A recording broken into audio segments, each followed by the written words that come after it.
이제 우리 다 함께 자리에서 일어나셔서 오늘 우리에게 주시는 하나님의 말씀 함께 보겠습니다. 오늘 우리에게 주시는 하나님의 말씀은 고린도전서 9장 13절부터 27절까지의 말씀입니다. 고린도전서 9장 13절부터 27절까지의 말씀 제가 읽겠습니다. 성전에서 일하는 사람은 성전에서 나는 것을 먹고 제단을 맡아보는 사람은 제단 제물을 나누어 가진다는 것을 여러분은 알지 못합니까?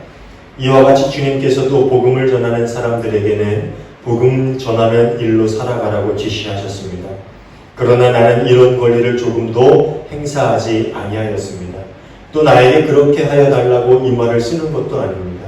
그렇게 하느니 차라리 내가 죽는 편이 낫겠습니다.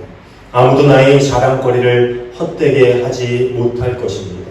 내가 복음을 전할지라도 그것이 나에게 자랑거리가 될 수 없습니다. 나는 어쩔 수 없이 그것을 해야만 합니다. 내가 복음을 전하지 않으면 나에게 화가 미칠 것입니다.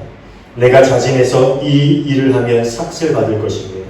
그러나 내가 마지 못해서 하면 직무를 따라 하는 것입니다. 그리하면 내가 받을 삭은 무엇이겠습니까? 그것은 내가 복음을 전할 때에 값없이 전하고 복음을 전하는 데에 따르는 나의 권리를 이용하지 않는다는 그 사실입니다. 나는 어느 누구에게도 얽매이지 않은 자유로운 몸이지만 많은 사람을 얻으려고 스스로 모든 사람의 종이 되었습니다. 유대 사람들에게는 유대 사람을 얻으려고 유대 사람 같이 되었습니다. 율법 아래에 있는 사람들에게는 내가 율법 아래에 있지 않으면서도 율법 아래에 있는 사람을 얻으려고 율법 아래에 있는 사람 같이 되었습니다. 율법이 없이 사는 사람들에게는 내가 하나님의 율법이 없이 사는 사람이 아니라 그리스도의 율법 안에서 사는 사람이지만 율법 없이 사는 사람들을 얻으려고 율법 없이 사는 사람같이 되었습니다. 믿음이 약한 사람들에게는 약한 사람들을 얻으려고 약한 사람이 되었습니다. 나는 모든 종류의 사람에게 모든 것이 다 되었습니다. 그것은 내가 어떻게 해서든지 그들 가운데서 몇 사람이라도 구원하려는 것입니다. 나는 복음을 위하여 모든 일을 하고 있습니다. 그것은 내가 복음의 복에 동참하기 위함입니다. 경기장에서 달리기를 하는 사람들이 모두 달리지만 상을 받는 사람은 하나뿐이라는 것을 여러분은 알지 못합니까? 이와 같이 여러분도 상을 받을 수 있도록 달리십시오. 경기에 나서는 사람은 모든 일에 절제를 합니다. 그런데 그들은 썩어 없어질 월계관을 얻으려고 절제를 하는 것이지만 우리는 썩지 않을 월계관을 얻으려고 하는 것입니다. 그러므로 나는 목표 없이 달리듯이 달리기를 하는 것이 아닙니다. 나는 허공을 치듯이 권투를 하는 것이 아닙니다. 나는 내 몸을 쳐서 굴복시킵니다. 그것은 내가 남에게 복음을 전하고 나서 도리어 나 스스로는 버림을 받은 가련한 신세가 되지 않으려는 것입니다. 아멘. 이는 오늘 우리에게 주시는 하나님의 말씀입니다. 자리에 앉아주시기 바랍니다. 오늘도 함께 예배하는 우리 모두에게 주님 주시는 참된 평화가 충만하게 임하기를 간절히 소원합니다. 지난주에 제가 고등학교 동창들을 만나가지고 함께 식사를 했습니다. 가끔 만나가지고 함께 식사를 하면서 뭐 이런저런 이야기도 나누고 또 했던 얘기 또 하고 옛날 이야기들을 그렇게 나누고는 하는데요. 특별히 제 동창들은 제가 목사이기 때문에 그런지 이 만나면은 신학적인 문제에 대해서 저에게 묻고 또 함께 이해가지 않는 부분들에 대해서 이야기를 나누곤 합니다. 그날도 이런저런 이야기를 나누다가 뭐 자유에 대한 이야기를 좀 나눴어요. 근데 이게 진리가 너희를 자유케 하리라 라는 그런 말에 대해서 서로 궁금증이 오가고 이야기를 나눴는데 이야기의 요점은 뭐냐면은 기독교가 말하는 천국은 하나님이 독재자로 군림하는 세상 아니냐? 근데 그렇게 독재자로 군림하는 세상에서 어떻게 사람이 자유로울 수가 있어요? 뭐 그런 이야기를 질문을 하더라고요. 근데 가만히 생각해 보면은요, 그 표현이 거칠어서 그렇지 꼭 틀린 말은 아닙니다. 하나님의 나라, 하나님의 통치가 있는 나라는요, 하나님의 전적인 다스림 가운데서 살아가는 나라이지. 그러니까 하나님이 좀 거친 표현이지만 독재자가 맞아요. 그렇죠? 근데 성경은 이 하나님의 다스림 아래 그 진리 아래에서 자유를 얻을 것이다 라는 그런 이야기를 하고 있어요. 이 질문을 어떻게 답해야 되나 라는 그런 고민 가운데서 꺼낸 것이 제가 요한복음 8장의 이야기를 꺼낸 것인데요. 사실 이 말씀은요, 이스라엘을 비롯한 모든 인류를 사로잡고 있던 죄의 문제, 그 죄성의 문제로부터 자유가 주어진다라는 그러한 뜻의 구절입니다.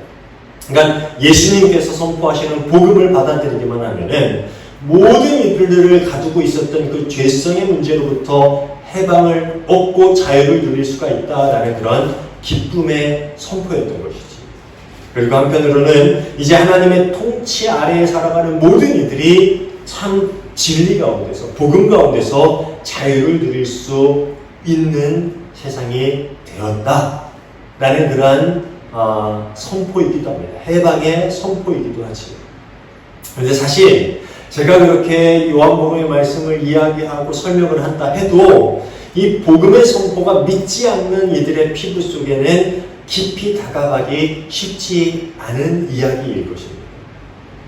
하지만 예수 그리스도의 복음을 믿고 하나님의 다스림 아래에서 살아가고 있는 그리스도인이라면요, 이 진리 안에서의 자유가 참된 자유, 기쁨이 있는 자유라는 것을 인정할 수밖에 없을 거예요. 이게 그리스도인과 믿지 않는 사람들의 이 차이라는 것이, 이 자유에 대한 차이라는 것입니다. 식사를 하면서 나름 열변을 토하면서 제가 이 밥을 먹는지 이게 설교를 하는지 모를 그런 시간을 가졌는데, 얼마나 그들의 마음 가운데 이 진리 안에서 얻어지는 자유가, 또 하나님 통치 안에서의 자유가 이해되었는지는 모르겠습니다. 다만 그 작은 복음의 씨앗이 언젠가 자라나서 열매를 맺을 수 있기를 기도할 뿐입니다. 여러분도 삶 가운데서 그렇게 이해가지 않겠다라는 그런 생각이 있을지라도 주어진 기회에 언제 어디서든지 그렇게 복음의 진리를 선포할 수 있는 그런 삶을 살아갈 수 있기를 간절히 소원합니다. 9장 본문을 통해서 바울은 몇 가지 대조적인 단어들을 이야기하고 있는데, 반복적으로 이야기하고 있는데, 자유인과 노예, 또 권리와 포기 등과 같은 그런 단어들을 반복적으로 이야기하고 있습니다. 지난주에도 보았듯이 바울 사도는 다른 여러 사도들과 마찬가지로 그들이 누릴 수 있는 권리를 누릴 자격이 있는 사람이었습니다. 그 역시 교회 공동체로부터 재정적인 지원을 받으면서 사역을 할 권리가 있었고, 또 결혼을 해서 가정을 꾸릴 권리가 있었고, 신분적으로나 영적으로 완전한 자유인으로서 무엇이든지 먹고 마실 권리가 있었습니다. 하지만 바울 사도는 자신의 영적인 그런 행동, 자신의 행동 하나하나가 이 혹여 복음을 전하는 데 있어서 걸림돌이 되지 않을까라는 그런 염려 때문에 어떠한 권리도 내가 누리지도 않고, 또 앞으로 누리지도 않을 것이고, 또 그렇게 요구하지도 주장하지도 않을 것이다 라는 그런 이야기를 이전에 그렇게 본문에 하고 있었죠. 사랑하는 여러분, 우리는 과연 어떤 권리를 내려놓고 우리 신앙생활을 하고 있습니까? 나는 그리스도인이 되었고 하나님의 사람이 되었고 그렇게 복음을 위해서 살아간다라고 이야기하는데, 그렇다면 과연 우리는 어떤 권리를 포기하고 어떤 권리를 내려놓았습니까? 제가 얼마 전에 호주에 다녀왔는데, 제가 주보에도 그 글을 잠깐 쓴 적이 있는데요. 그곳에서 정말 훌륭한 목사님 한 분을 만났습니다. 그분은 청소년 사역을 하시는 분이셨는데요. 그분과 참 많은 이야기를 나누면서 제가 많은 은혜를 받았는데, 그분의 많은 이야기들 가운데서 제 가슴속에 깊이 박히는 한 단어가 있었는데요. 주보에도 쓴 적이 있는데, 그게 뭐냐면 choosing poverty라는 단어. 선택적 가난이라는 것이죠. 이 목사님은 호주에서 건축학을 전공하신 분입니다. 그리고 사모님은요, 간호학을 전공하셔서 간호사 일을 하신 적이 있으세요. 근데 지금은 이 청소년 사역을 하기 위해서 다 모든 것을 내려놓고 이 부부가, 목사님과 사모님 부부가 온전히 청소년 사역에만 집중하고 계십니다. 그러니까 삶이 녹록지가 않아요. 새벽같이 나가셔서 식료품 배달도 하시고, 또 이 음식 배달하는 우리 뭐 한국에 있는 쿠팡이츠라든지 뭐 배달의 민족이라든지 이런 거를 잠깐 하면서 자신의 사역에 필요한 생활비들을 충당하면서 살아가고 계셔요. 하루는 이 목사님이 어린 자녀가 한 명 있는데, 이 목사님이 좀 큰 애들도 있고요, 어린 애들도 한 있는데, 그 어린 자녀가 하루는 목사님에게 왜 우리는 이렇게 가난하게 살아야 돼요? 라는 그런 질문을 했다고 합니다. 주변에 보면 친구들은 아버지가 뭐 그 정도 대학도 나오고 어머니도 대학 나오고 이 정도 되면은 이 교민사회에서 좀 어느 정도 한국 사람이 워낙 부지런하잖아요. 그러니까 어느 정도 자격만 내면은 어디 가서든지 좀 부유한 층에 속합니다. 근데 친구들이 다 그럴 거 아니에요. 교인들도 보면은 같은 또래 애들도 다 그렇고, 아니 엄마 아빠는 그렇게 훌륭한 대학도 나오고 그렇게 공부도 했고 했는데 왜 우리는 이렇게 가난해요? 그런 질문을 했을 것 같아요. 이 아이가 보기에도 좀 이해가 안 됐다. 왜 우리는 이렇게 가난하게 살아야 돼요? 근데 목사님께서 이 자녀에게 말씀하시던 중에 꺼낸 단어가 뭐냐면 이 children poverty예요. 우리는 복음을 위해서, 하나님의 사역을 위해서 이 가난을 선택한 거예요. 어쩔 수 없이 우리가 이렇게 가난하게 사는 게 아니라 우리는 이 가난을 선택한 거예요. 제가 그 말을 듣는데 정말 가슴이 뭉클하더라고요. 예전에 이 목사님이 하시는 이 사역에 대한 동영상을 좀 본 적이, 동영상으로 만들어서 그 하시는 사역을 소개하는 그 영상이 있는데요. 그 동영상 안에서 왜 자신이 이런 어려움을 감수하면서 이 사역을 하게 되었는지에 대해서 한마디를 꺼내시는데 그 이유가 아주 간단했어요. 하나님께서 그 사역으로 자신을 부르셨다는 것을 느꼈을 때 그 부르심의 명령 앞에서 자기가 할 수 있는 선택은 딱 두 가지밖에 없었다는 거예요. 뭐냐? 순종할 것인가? 불순종할 것인가? 세상적인 가치관으로 볼 때 성공적인 삶, 부유한 삶, 안락하고 편안한 삶을 살 수 있었고 충분히 그럴 자격과 권리를 본인이 가지고 있었지만 주님이 부르셨을 때 그 부르심 앞에서 순종이라는 길을 선택할 수밖에 없었어요. 그래서 내가 뭐 어떻게 할 수 있는 일이 아니었다는 거예요. 그 말에 요즘 내가 그 순종이라는 길을 선택할 수밖에 없는 사람. 그래서 그 순종이라는 길을 선택했고 자신이 가진 모든 권리를 내려놓고 그 복음을 위해서 살아가게 되었다. 저는 그 모습을 보면서 제가 가슴이 뭉클했고 정말 제가 하고 있는 이 목표에 또 많은 도전을 받고 돌아오게 되었습니다. 오늘 본문에서는 이 보면은요, 바울사도는 복음으로의 부르심 앞에서 자신이 왜 그 길을 선택할 수밖에 없었는가에 대해서 이런 이야기를 하고 있어요. 16절 후반부로 한번 볼까요? 나는 어쩔 수 없이 그것을 해야만 합니다. 내가 복음을 전하지 않으면 나에게 화가 미칠 것입니다. 이 바울사도의 이 표현은 정말 신중하게 해석해야 돼요. 본문을 문자적으로 보면은요, 복음을 전하지 않으면 저주가 임할까 두려운 마음 때문에 내가 복음의 사역을 짊어진다 라고 해석할 수 있어요. 본문의 문자적인 해석은 그래요. 그렇지만 바울의 신앙적인 성숙도를 고려해 볼 때에 이 본문은 그렇게 해석되면 안 돼요. 내가 벌받을까봐 두려워서, 내가 하나님께 뭐 제한을 받을까봐 두려워서 나는 이 일을 겁나서 해요. 무서워서 해요. 이렇게 해석해서는 안 된다는 거죠. 하나님이 그런 공포심을 조장함으로 사역을 감당하기를 기뻐하시는 분이 아니라는 것을 우리도 알고 있잖아요. 하나님이 여러분께 그런 사역을 맡길래 너 안 하면 진짜 내가 가만 안 둬. 너 건강도 치고 네 재산도 치고 네 자녀도 칠 거야. 그러니까 이 일 하지 않으면 내가 가만 안 둬. 그래서 하나님이 두려워서 그 일을 할 수밖에 없게 만드시는 분입니다. 가끔 뭐 그런 이야기를 하는 분들이 계셔요. 근데 하나님 그렇지 않아요. 하나님이 이제 안 하면 막 죽일 거야. 무섭게 만들어서 그 일을 할 수밖에 없는 만드는 그런 분 아니에요. 그런 것을 기뻐하시는 분이 아니라는 거죠. 오히려 바울사도의 이 표현은 자신에게 주어진 그 사명을 감당하지 않는다면 그것이 오히려 자신에게는 불행이고 슬픔이라는 말을 하고 있습니다. 내가 이 사역을 감당하지 않는다. 내가 하나님을 만났는데, 내가 예수님을 만났는데, 그 복음의 진리가 어떤 것인 것을 내가 깨달았는데, 내가 그 사명을 감당하지 않는다면 내 삶이 얼마나 불행하겠는가. 내 삶이 얼마나 슬픔 가운데 빠지게 될 것인가. 내가 그것을 알기 때문에 이것을 선택할 수밖에 없습니다. 그렇게 자신에게 맡겨진 사역을 충실하게 감당하는 것이 그리스도의 종된 자신에게는 기쁘고 뿌듯한 일. 만약에 자신이 그 사명을 온전하게 감당하지 못한다면 그것이 자신에게 정말 슬픈 일이 될 수밖에 없다는 것을 알기 때문에 내가 그 일을 선택할 수밖에 없습니다. 내가 부득불 그것을 할 수밖에 없습니다. 바울은 그런 이야기를 하고 있는 거예요.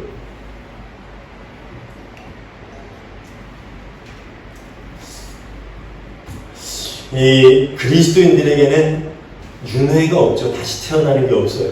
근데 우리 농담으로 가끔 그런 이야기를 하잖아요. 우리에게 다시 인생의 기회가 주어져서 젊은 시절로 돌아가면 너는 어떻게 할 거야? 많은 사람들은 그런 농담 앞에서 이런 대답을 해요. 나는 로또를 살 거야. 나는 비트코인을 살 거야. 나는 뭐 어디 주식을 살 거야. 뭐 이런 농담을 종종 하잖아요, 우리. 근데 저는 아내와 그런 이야기를 가끔 합니다.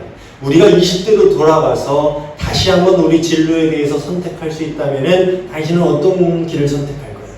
근데 저는요, 지금도 망설임 없이 이야기합니다. 저는 다시 목회를 할 것이다 라고 이야기합니다.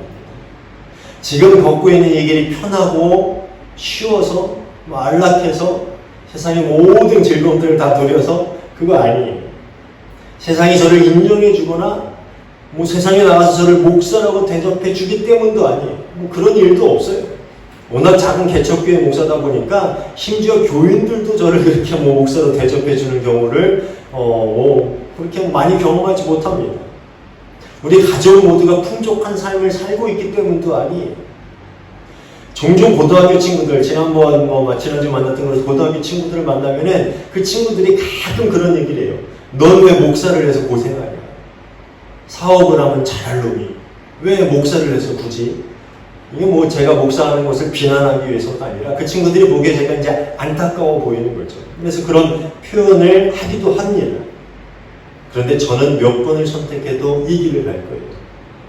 왜냐하면 이 길을 가지 않으면 벌을 받을까봐 두려워서도 아니고 또 이 길을 가지 않으면 내 자녀에게 화가 미칠까 걱정돼서도 아니고 단지 부르심을 받은 것이 감사하고요. 또 복음을 전하고 하나님 나라를 온전하게 선포하는 것이 제게는 그것이 기쁜 일이고 감사한 일이고 또 바울 사도가 이야기하는 것처럼 어쩔 수 없이 해야만 하는 순종할 수밖에 없는 길이라는 것을 알기 때문이죠.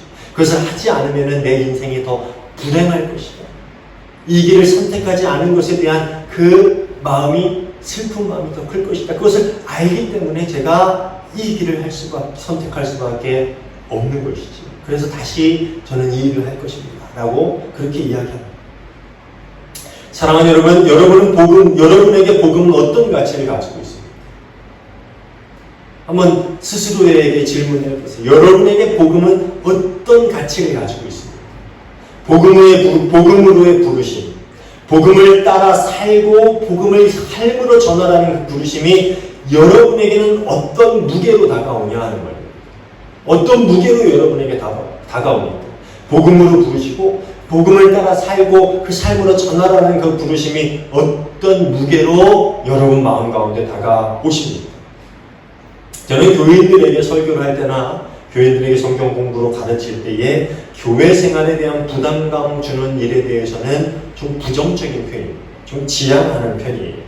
교회 생활, 즉 봉사하고 성경 공부하고 헌금하고 여러 가지 등등 교회 생활을 하는데 여러분 그걸 열심히 해야 됩니다. 반드시 해야 됩니다. 그것을 해야만 합니다. 그렇게 부담감을 가지라고 이야기하고 싶지 않아요. 그런데 단 한 가지, 복음으로의 부르시면 엄청난 부담감을 여러분 가지셔야 됩니다. 이걸 선택해도 좋고 선택하지 않아도 괜찮은 문제가 아니에요. 복음을 따라 살고 또 복음을 삶으로 전하라라는 그 부르심에 순종하지 않고는 교회 생활하는 게 다 소용없습니다. 이런 부르심 없이는요, 모든 종교 행위들은 그냥 행위에 불과해요. 그거는 신앙생활이 아니라 종교 행위에 불과해요. 참 기쁨과 행복을 우리에게 가져다 줄 수 없다라고 저는 확신하기 때문에 이 복음으로의 부르심, 복음을 살고 그 삶으로 복음을 전하라는 그 부르심은 여러분 정말 부담감으로 여러분에게 다가오셔야 돼요. 그런 부담감 없이는 여러분 종교행위 하는 건 다 소용없는. 바울 사도의 복음으로의 부르심은 주님께서 우리에게 주신 사명이다라는 것을 분명하게 이야기하고 있습니다. 17절을 한번 볼까요? 내가 자진해서 이 일을 하면 삭슬 받을 것입니다. 그러나 내가 마지 못해서 하면 직무를 따라 한 것입니다. 이 부분은요, 공동번역 성서가 조금 더 상세하게 이해하기 쉽게 번역을 했는데 이런 이야기예요. 만일 내가 내 자유로 이 일을 선택해서 하고 있다면 응당 보수를 바랄 수 있을 것입니다. 그러나 사실은 내 자유로 택한 것이 아니라 하나님께서 그 일을 내 직무로 맡겨주신 것입니다. 이 말이 좀 난해한 구절처럼 보일 수 있어요. 그러니까 바울 사도가 자발적인 의지를 가지고 복음을 전하는 것이 아니라 간권적인 부르심에 굴복해서 복음을 전하는 사도가 되었다. 뭐 좀 강제적으로 나는 어쩔 수 없이 강제적으로 복음을 전하는 사도가 되었다라는 말처럼 들릴 수 있는데요. 사실 바울 사도가 이렇게 고백하는 이유는 자신이 그리스도께 간권적인 부르심을 받아서 사도가 된 것이 맞기 때문이죠. 이 바울은 이전에 그리스도인들을 핍박하던 사람이었습니다. 앞장서서 그리스도인들을 핍박하던 사람이었지요. 그러던 중에 다메섹 도상에서 예수님을 만나고 이방인에게 복음을 전하는 이방인의 사도로 부르심을 받았던 것이지요. 그리고 부르심 앞에서 그 순종이라는 대답 외에는 다른 것을 선택할 수가 없었다. 그렇기 때문에 바울 사도는 그런 이야기를 하고 있는 거예요. 그렇게 부르심을 받았는데 그 강권적인 부르심 앞에서 나는 순종이라는 그 길 외에는 선택할 수밖에 없었다. 내가 다른 길을 선택해서는 정말 내 인생이 불행하고 내 인생에 정말 슬픔에 빠질 것을 알기 때문에 나는 그 순종이라는 길을 선택할 수밖에 없었다. 그러니 이것이 어떻게 내가 자랑할 거리가 되겠는가? 나는 그 강권적인 부르심으로 인해서 사도가 된 사람이기 때문에 나는 하등 자랑할 것도 없고 그것 자체가 내가 삭슬 받을 수 있는 일도 아니다. 그 이야기를 바울 사도가 하고 있는 거예요. 그런데 이 17절의 말씀 중에서 직분이라고 번역된 헬라어 단어가 있지요. 직무, 새 번역에서는 직무, 개역개정엔 직분이라고 이 번역된 헬라어 단어는요, 오이코노미안이라는 단어인데요. 아주 특별한 뜻을 가지고 있어요. 뭐냐 하면은 자유인과 상반되는 단어인데요. 이 노예 계급에 속한 자들을 뜻하는 단어입니다. 그러니까 바울 사도는 자신이 자유로 이 사명을 감당하고 있는 것이 아니라 그리스도의 종으로 부름을 받았기 때문에 자신에게 맡겨진 이 일을 마땅하게 여기고 감당하고 있다라는 이야기를 하고 있는 거예요. 그러니까 다메섹 도상에서 예수님을 만난 이후에 자신은 그리스도의 종이 되었고 예수님은 나에게 주인이 되었다. 그래서 나는 예수님을 모신 청지기 혹은 종으로, 노예로 살아가는 인생이 되었다라는 거예요. 사실 이 말을 하는 이유는 뭐냐면 자신이 복음 전하는 일로 스스로를 뽐내거나 자랑할 것이 없다라는 말을 강조하기 위해서입니다. 바울 사도가 자신을 이렇게 그리스도의 종, 즉 노예임을 분명하게 밝히는 것은 고린도 서신뿐만 아니에요. 로마서에서도 밝히고 있고요. 그 서신에서 자주 이런 표현을 사용하는 것을 볼 수가 있어요. 또 19절을 보면은요. 바울 사도는 모든 사람으로부터 자신이 자유로운 사람이지만 또 반대로 자신은 모든 사람의 종이 되었다라는 이야기를 하고 있어요. 19절을 볼까요? 나는 어느 누구에게도 얽매이지 않는 자유로운 몸이지만 많은 사람을 얻으려고 스스로 모든 사람의 종이 되었습니다. 바울은 여기서 또 한번 자유인과 종이라는 대조적인 단어를 사용하고 있지요. 여기서 사용하는 자유인이라는 단어는 앞서 사용한 것과 같은 말로 사회적 신분에 있어서 로마의 시민권을 가진 노예와는 반대되는 사회적 지위를 뜻하는 자유인이라는 뜻이 있고요. 또 더 나아가서는 그리스도 안에서 그 어떤 것에서도 구속함을 받지 않은 영적인 자유를 가진 사람이다라는 것을 의미하는 말이에요. 그러니까 자신은 신분적으로나 영적으로나 민족이나 사상이나 율법이나 유전 등 그 어떤 것에서도 매이지 않는 자유를 가진 사람이다라는 이야기를 하고 있는 거예요. 그렇게 바울 사도는 모든 부분에 있어서 자유로운 사람이었지만 복음을 위해 스스로 종이 되었다라는 그런 이야기를 하고 있는 것이죠. 이렇게 바울 사도는 자유인과 종, 이 대조적인 단어를 반복적으로 사용함으로 자신이 예전에는 자유인이었고 또 지금도 자유인이지만 그럼에도 불구하고 자신은 스스로 종이 되었다라는 그런 아이러니한 말을 하고 있어요. 내가 자유인이지만 그리스도로 인해서 자유를 얻었지만 모든 영적인 자유를 예수님을 통해서 얻었지만 내가 종이 되었어. 스스로 종이 될 수밖에 없었어. 좀 아이러니한 말을 하고 있는데요. 이 본문에서 바울 사도가 이야기하고자 하는 것은 뭐냐면은 예수 그리스도의 십자가 사건을 통해서 모든 그리스도인은 자유의 몸이 되었어요. 모든 그리스도인은 자유함을 얻었어요. 그런데 그 자유는 내가 원하는 대로 살라는 그 자유가 아니라 내가 원하는 것을 마음껏 하라는 그 자유가 아니라 하나님께서 우리를 통해 이루기를 원하시는 일들을 가로막는 모든 것으로부터 벗어나라는 자유다. 그 이야기를 하고 좀 어렵죠. 이것을 복음을 위한 자유다라고 할 수 있는데요. 쉽게 이야기하면은요, 하나님의 자녀인 우리를 통해서 하나님이 이 세상 가운데서 이루기를 원하시는 일들이 있잖아요. 그렇죠? 하나님이 우리를 통해서 세상 가운데 하고자 하는 일들이 있는데 그런데 우리 안에 있는 욕심과 고집, 교만과 독선과 같은 그런 많은 죄성들이 우리 안에서 하나님의 뜻을 가로막고 있어요. 그리고 그런 죄성들은 계속해서 우리에게 너희가 주인이야. 너희가 세상의 주인이야. 온 세상의 모든 것들이 다 너희 것이야. 너희 인생은 너희 거야. 네 마음대로 살아도 아무런 문제가 되지 않아. 세상에서 즐길 만큼 즐기고 하고 싶은 일이면 다 해도 돼. 그게 가장 지혜롭고 행복한 길이야 라고 우리에게 이야기해주고 있잖아요. 그게 우리의 죄성이라는 거예요. 그리고 어느새 우리는 그 죄성의 구속에서 벗어나지 못한 죄의 노예가 된 삶을 살아가고 있는 존재가 되었죠. 그런데 예수님 십자가 보혈을 통해서 우리에게 예수님은 이 자유를 허락해 주셨습니다.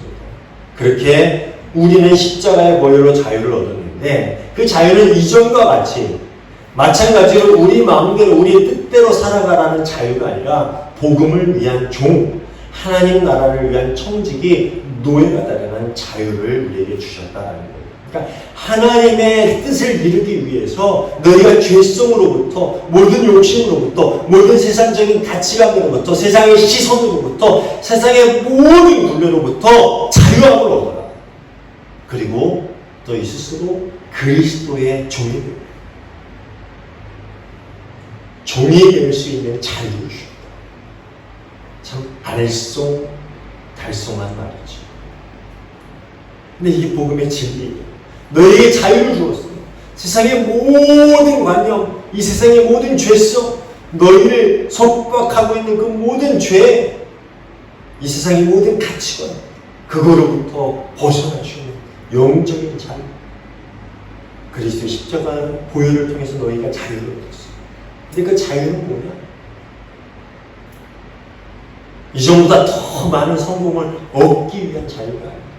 이전보다 더 많은 것들을 누리기 위한 그 자유가 아니야. 그 자유는 뭐냐? 너희가 스스로 그리스도의 종이 될 수 있는 그 자유를 너희에게 주었다.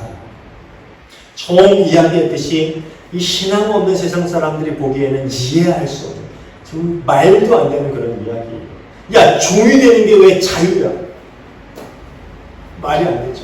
그런데 아까 제가 호주에 계신 목사님 예를 들었듯이 하나님을 만난 이들에게 거부할 수 없는 부르심으로 여겨지는 것이 이 가르침입니다.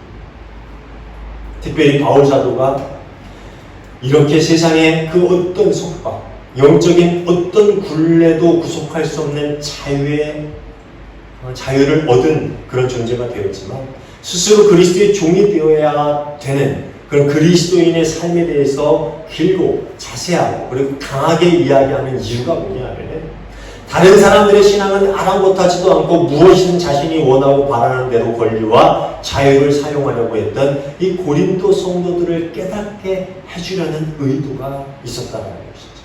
너희가 그래 영적인 자유를 얻어서 그 모든 것을 먹고 마실 누릴 권리가 되었어. 근데 너희 자유인이야. 그거 먹고 마셔도 돼. 그런데 너희가 한 가지 착각하고 있는데 그 자유를 준 거는 복음을 위한 종이 되라고 주신. 그러니까 그 뒤에 설명을 해요. 그래서 나는 종이 되었어 스스로. 나는 자유를 얻었지만 그 자유로 나는 종이 되었어. 그래서 나는 유대인들에게는 율법 안에 있는 자, 이방인들에게는 율법이 없는 자, 약한 사람들에게는 그 약한 모습을 지켜주기 위한 약한 자. 혹여나 그들의 신앙이 다칠까 두려워 나 역시 그들의 신앙에 맞춰주는 그런 삶의 모습. 나 스스로 복음을 위해서 내가 그리스도의 종으로 살아가고 있어.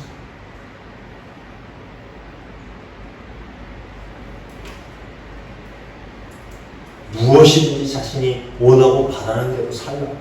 나는 그런 자유를 얻었기 때문에 나는 그걸 누릴 수 있어. 그렇게 살라고 우리에게 자유를 주신 게 아니라는 말이야.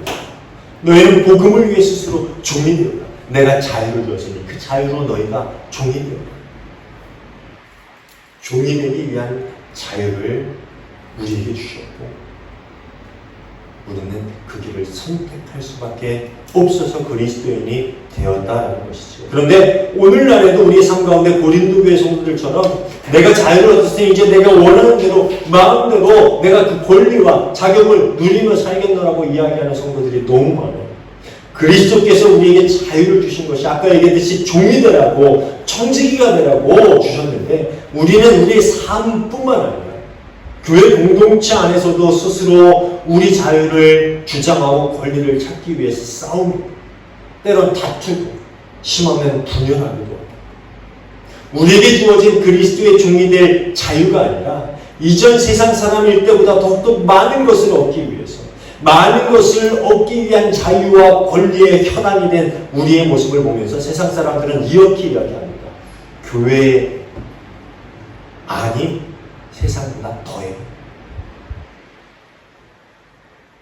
제가 솔직히 친구들 만나면 그런 얘기 진짜 많이 해요. 목사들 세계가 세상보다 더하더라. 교회 다니는 사람들이 세상 사람들보다 더하더라. 이 고린도 교회에 똑같은 모습이 오늘날 교회라는 거예요. 너에게 자유를 준 것, 너에게 구원을 준 것, 십자가의 보혈을 통해서 너희가 그 죄의 구속함을 얻고 너희가 자유를 얻고 구원을 얻고 의롭다 하심을 입는 것. 그거 너희 마음대로 살라고. 아니 이전보다 또 많은 것을 교회에서 얻으라. 세상에서 가지고 있던 것보다 더 많은 복을 너희가 신앙을 통해서 얻으라고. 그러라고 자유 준 거 아니야. 너에게 자유를 준 거는 니네 스스로 종이 되라. 그 부르심에 응답해서 순종함으로 나와서 그리스도의 종이 되라. 내가 아까 얘기했잖아요. 복음으로의 부르심은 그 부담감으로 우리에게 다가와야 된다. 그런데 전혀 그렇지 않아요. 고린도 교회 성도들하고 똑같죠. 그러니 세상 사람들은 교회가 세상보다 더해 라는 이야기를 하고 있는 것이죠. 사랑하는 여러분, 복음의 진리로 우리는 자유를 얻었습니다. 그리고 그 자유로 우리는 스스로 그리스도의 종이 되기를 선택한 인생들입니다. 과연 우리는 오늘 매 순간을 그리스도의 종으로 하나님 나라의 청직으로 살아가고 있습니다. 아니면 우리는 자유와 권리를 주장하면서 이전보다 더 많은 것들을 꿈꾸고 갈구하며 살아가고 있습니다. 복음으로의 부르심, 그 부르심을 거룩한 부담감입니다. 내 삶에 가장 큰 무게가 있는 그 부르심, 여기고 스스로 날마다 자신을 쳐서 그리스도의 종이 되어 하나님 나라의 청지, 노예가 되어 살아갈 수 있는 저와 여러분 모두가 되시기를 주님의 이름으로 축원합니다. 기도하겠습니다. 하나님 감사합니다. 죄의 노예가 될 수밖에 없었던 저희를 그리스도의 보혈로 구원해 주시고 스스로 그리스도의 종이 될 수 있는 기회를 허락하여 주시며 감사를 드립니다. 이분은 하나님의 자녀라고 그리스도의 종이라고 그렇게 이야기하지만 저희의 삶은 여전히 고린도 교회 성도들처럼 많은 권리와 자유를 요구하고 있습니다. 이전보다 더 많은 세상적인 복을 구하고 찾고 있습니다. 주님, 다시 죄성으로 죄의 노예로 들어가지 않게 하여 주시옵소서. 그리스도의 종이 되어서 순종함으로 그리스도의 종이 되고 하나님 나라의 노예가 되어서 온전히 저에게 주어진 그 사명을 잘 감당할 수 있는 저희가 되게 하여 주시옵소서. 스스로 낙심과 실망과 슬픔 그런 것들이 있는 그 죄의 자리로 들어가지 않게 하여 주시옵고 영원한 기쁨과 영원한 행복이 있는 그리스도의 종의 자리로 스스로 걸어 들어갈 수 있는 부득불급을 선택할 수밖에 없는 그러한 인생이 되게 하여 주시옵소서. 우리 삶 가운데 늘 저희를 이끌어 주시고 바른 길로 늘 동행하여 주실 줄 믿고 감사하며 예수님 이름으로 기도하옵나이다. 아멘.